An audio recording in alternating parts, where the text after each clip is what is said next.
샬롬, 말씀 읽어주는 김기웅 목사입니다. 오늘도 기대하는 마음과 사모하는 마음을 가지고 하나님의 말씀 함께 읽겠습니다. 마가복음 12장 35절부터 44절까지의 말씀입니다. 예수께서 성전에서 가르치시던 중에 물으셨다. 어째서 종교학자들은 메시아가 다윗의 자손이라고 하느냐? 우리가 다 아는 것처럼 다윗은 성령의 감동을 받아 이렇게 말했다. 하나님께서 내 주님께 말씀하셨다. 내가 내 원수들을 내 발 아래에 둘 때까지 너는 여기 내 오른편에 앉아 있어라. 다윗이 여기서 메시아를 내 주님이라고 부르는데 메시아가 어떻게 다윗의 자손이 될 수 있느냐? 큰 무리가 즐거이 그 말씀을 들었다. 예수께서 계속 가르치셨다. 종교학자들을 조심하여라. 그들은 가운을 입고 다니며 사람들을 치켜 세우는 말에 우쭐하고 중요한 자리를 차지하면서 교회의 모든 행사에서 산석에 앉기를 좋아한다. 언제나 그들은 연약하고 무력한 사람들을 착취한다. 그들의 기도가 길어질수록 그들의 상태는 더 나빠진다. 마지막에 그들은 그 값을 치르게 될 것이다. 예수께서 헌금함 맞은편에 앉으셔서 사람들이 헌금함에 돈 넣는 것을 보고 계셨다. 많은 부자들이 큰 돈을 바치고 있었다. 그때 한 가난한 과부가 다가와서 작은 동전 2개를 넣었다. 겨우 동전 2개였다. 예수께서 제자들을 불러놓고 말씀하셨다. 과연 이 가난한 과부가 헌금함에 넣은 것이 다른 사람들이 넣은 것을 다 합한 것보다 크다. 다른 사람들은 아깝지 않을 만큼 헌금했지만 이 여자는 자기 형편보다 넘치도록 드렸다. 자신의 전부를 드린 것이다. 이것은 하나님의 말씀입니다. 오늘은 사순절 29번째 되는 날입니다. 말씀과 동행하는 사순절 되기를 주님의 이름으로 축복합니다. 오늘 말씀은 내용상 3부분으로 나눠서 생각해 볼 수 있어요. 먼저 첫 번째 35절부터 37절 다윗의 자손 그리스도에 대해서 이야기를 하고 있습니다. 이제까지 종교 지도자들의 질문을 받으셨던 예수님은요, 이번에 질문을 하십니다. 35절의 말씀이에요. 예수께서 성전에서 가르치실세 대답하여 이르시되 어찌하여 서기관들이 그리스도를 다윗의 자손이라고 하느냐라고 말씀하십니다. 서기관들은요, 그리스도를 다윗의 자손이라고 하는데 이는 논리적으로 맞지 않다라고 말씀하고 계신 거예요. 36절입니다. 다윗이 성령에 감동되어 친히 말하되 주께서 내 주께 이르시되 내가 내 원수를 내 발 아래에 둘 때까지 내 우편에 앉으리라 하셨도다 하였느니라 라고 기록되어 있습니다. 만일 메시아가 다윗의 후손이라면 다윗은 왜 시편 110편 1절에 메시아를 두고 내 주다 라고 불렀는지에 대해서 물으시는데, 이는요, 메시아가 어떻게 다윗의 후손이면서 다윗의 주가 될 수 있느냐라고 질문하고 계신 거예요. 예수님의 이 질문은요, 메시아가 다윗의 후손임을 부정하기 위한 질문이 아니셨습니다. 일반적으로 자식과 후손이 부모와 조상을 주라고 이야기는 할 수 있어요. 그렇죠? 하지만 부모와 조상이 자식과 자손을 주라고 이야기할 수는 없지 않습니까?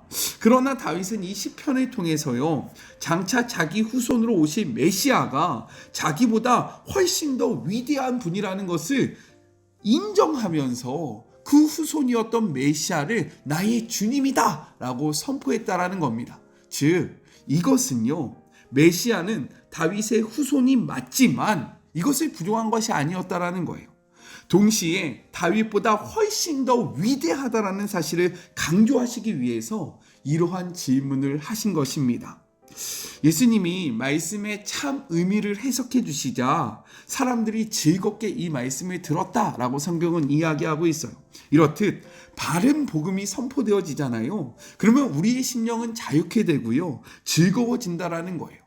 요한복음 8장 32절의 말씀입니다. 진리를 알지니 진리가 너희를 자유케 하리라. 그래서 진리의 말씀이 선포되어지면요, 묶였던 영들이 벗어나게 되고요, 정말로 죽었던 영혼이 살아나게 되고요, 낭망했던 영혼이 다시금 소생되기 때문에 다른 말씀이 선포되어지는 곳은 즐거움과 기쁨과 환희가 가득하다라고 성경은 기록하고 있는 겁니다. 우리가 함께 나누는 이 마리목의 시간이 이러한 자유의 시간이 되기를, 기쁨의 시간이 되기를, 우리의 심령이 회복되는 시간이 되기를 간절히 소망합니다. 둘째, 38절부터 40절 서기관들을 삼가라 라고 말씀하고 계세요. 앞서 예수님은요, 바리새인과 헤롯의 누룩을 주의하라 라고 말씀하셨습니다. 이번에는요, 서기관들의 누룩을 주의하라 라고 말씀하고 계신 거예요. 당시 서기관들은요, 성경을 해석하고 가리키는 일을 전문적으로 하는 사람이었습니다. 어떻게 보면 저와 같은 사람이었다라는 거예요. 그렇기 때문에 유대인들은요, 그들의 율법 해석과 적용에 귀를 기울여만 했다는 거죠. 그런데 서기관들은 이 점을 이용해서요, 사람들에게 존경받기를 즐겨하고요, 인기를 얻기 위해서 안간 힘을 썼다라는 겁니다. 어디서든지 가장 높은 자리를 참했고요, 자신들이 드러나려고 노력했다라는 거죠. 그들은 긴 옷을 입고 다니고 시장에 다니는 것을 좋아했다라고 말씀하십니다. 긴 옷은요, 화려한 옷, 예복을 이야기하고 있는 거예요. 그 예복을 입고 선생님, 라비여, 나의 그런 주인이시여, 영적인 아버지시여 라는 인사를 듣는 것, 즉 자신이 높아지는 것을 즐겨하였다라고 말씀하고 있는 거예요. 또한 회당의 높은 자리와 잔치의 윗자리를 탐하였다라고 기록합니다. 당시의 풍습은요, 존귀한 사람일수록 잔치를 베푼 사람 가까이에 앉았기 때문에 언제나 그 중앙에 앉으면서 이 모든 잔치의 핵심인 것처럼, 중앙인 것처럼, 이것이 나를 위해서 이루어진 것처럼 그 높은 자리를 탐하였다라고 이야기하고 있는 거죠. 나아가 그들은 과부의 가산을 삼켰습니다. 자신들의 유익과 만족을 위해서요, 성경이 보호하고 있는 연약한 자들을 억압했고요, 그들을 이용하였다라고 이야기하고 있는 거예요. 마지막으로 그들은 외식으로 길게 기도했다라고 이야기합니다. 사실 기도는 좋은 거예요. 그렇지 않습니까? 기도는 하나님과 대화하는 것이기 때문에 하나님의 뜻에 가까워지는 것이고요, 하나님을 알아가는, 그리고 또한 말씀 앞에 우리를 복종시킬 수 있는 아주 좋은 것입니다. 문제는 이들의 목적은요, 하나님을 향한 기도가 아니었다라는 겁니다. 이들의 목적은 내가 기도를 오래 할수록 사람들이 야, 저 사람은 참 경건하다라는 이 말을 듣기 위해서, 즉 기도가 하나님을 위한 것이 아니라 사람들에게 인정받기 위한 수단으로 사용되었기 때문에 이것은 온전한 기도가 아니었다라고 말씀하고 있다라는 거예요. 서기관들의 이 같은 위선적인 행위는요, 하나님의 혹독한 심판을 받게 될 것이다. 다른 사람보다 더욱더 중하게 심판을 받을 것이다 라면서 예수님은 경고의 말씀을 하십니다. 이 말씀은 특별히 리더의 길을 가는 저와 같은 사람들에게 중요한 교훈을 줍니다. 먼저는요, 말로만 가리키려고 설교하는 것이 아니라 우리의 삶이 설교와 가르침이 되어야 한다라는 이야기를 하고 계신 거예요. 또한 사람들의 인기와 존경을 탐하지 말고 은밀한 곳에서 보고 계시는 하나님께 인정받기 위해서 노력해야 한다라는 거예요. 마지막, 우리는 성도를 섬기고 또 섬기며 살아가야 한다라는 것을 말씀하고 있습니다. 이 말씀이 저에게 먼저 적용되기를 간절히 기도해 봅니다. 그리고 저와 같이 누군가에게 리더로 서 있는 우리 모두가 이 말씀을 기억하며 하나님의 뜻과 가까워지는 주의 모든 자녀들이 되었으면 좋겠어요. 마지막 셋째, 41절부터 44절 과부의 헌금에 대해서 이야기하고 계십니다. 예수님은 여러 사람들이 헌금하는 모습을 보시면서 이야기를 시작하세요. 미시다라는 것을 보면요, 성전 주변에는 13개의 헌금함이 있었다라고 이야기합니다. 특별히 동전이 헌금함에 떨어질 때 그 소리의 크기가 돈의 액수를 가늠시키는 그러한 기능을 했다라는 거예요. 그렇게 부자들의 헌금은요, 모든 사람들의 이목을 집중시켰습니다. 그런데 예수님은요, 부자의 헌금에 주목하시는 것이 아니라 다른 헌금에 주목하시면서 말씀하세요. 42절, 한 가난한 가부는 와서 두 렙돈 곧 한 고드란트를 넣은지라. 렙돈이라는 것은요, 가장 작은 것이다 라는 의미로서 당시 팔레스타인 지역에서 유통되었던 화폐 중에 가장 작은 구리 동전을 의미합니다. 이 두 렙돈은요, 한 고드란트라고 이야기하는데 이것은 노동자 하루 일금의 64분의 1에 해당하는 금액이었어요. 즉 하루 임금을 10만 원이라고 생각해 보자면 이 두 렙돈은요 1,500원에 해당하는 금액입니다. 예수님께서는요 가난한 과부의 어떻게 보면 보잘것없는 이 헌금을 주목하시면서 그 여인을 칭찬하신다라는 거예요. 왜입니까? 이 과부는 자신의 전부를 하나님 앞에 드렸기 때문인 겁니다. 이는 부자의 헌금을 무시하는 것이 아니에요.